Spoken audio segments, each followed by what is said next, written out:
Welcome back to the Nullplayer Paradox. I'm Kastigator, your solo analyst, still recovering from my dental cyst surgery and dealing with minor swelling in gums, but let's get on with it.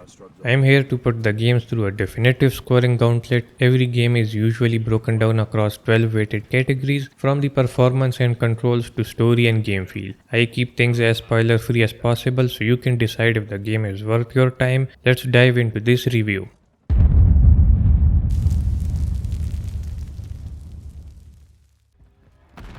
If you are thinking about jumping into Call of Duty Modern Warfare 3 and wondering whether it delivers a good single player experience, a solid action ride, or maybe just something quick you can finish over the weekend, then you and I are asking the same questions. So let me walk you through everything I experienced.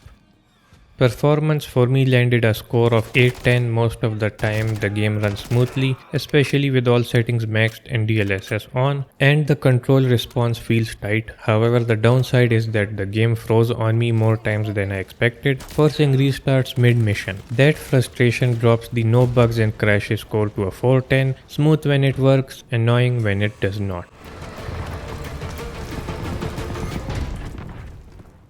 The controls deserve a 10-10, they feel natural, familiar, and exactly what you expect from a Call of Duty title. The automatic switch to your secondary weapon when you run out of ammo is a small touch, but I genuinely loved it. The downside, if any, is that it sticks to the classic formula and does not innovate much, but honestly I did not feel the need for anything new here.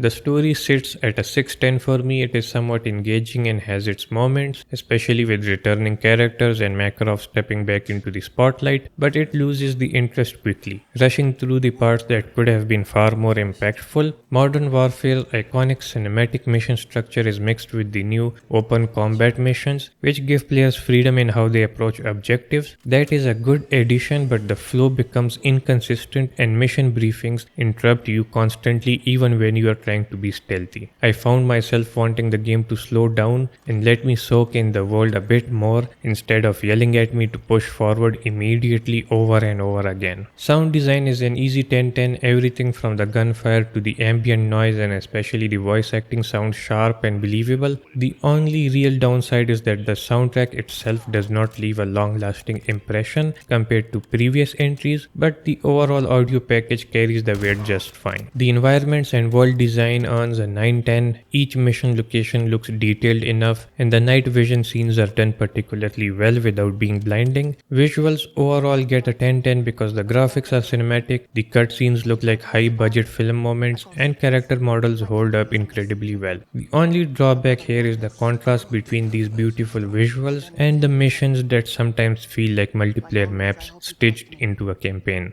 Implicitly. Good. See you on the other side.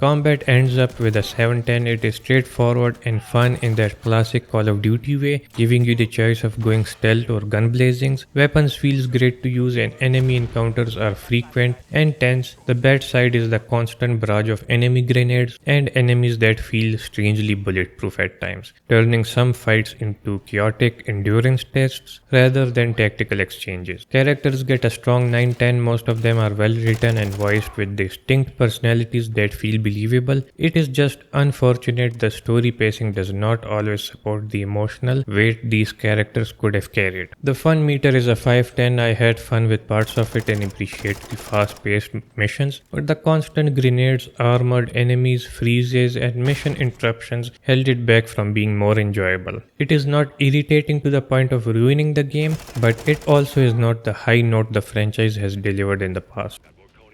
After putting all of these elements together, the final overall score for me is 77%, and I call it solid design that delivers its intent. It achieves what it aims to be, but it does not rise far above that line. To wrap it up, I would not recommend buying this game purely for the campaign, but I think it is still decent enough if you manage your expectations. It looks great, plays well when it behaves, and gives you those signature Call of Duty cinematic moments, even if it does not hit the emotional or narrative highs of past titles.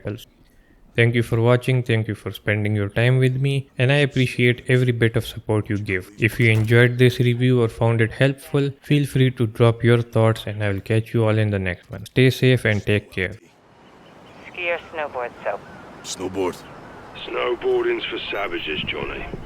What say you, Laswell? Snowmobile, internal combustion case closed.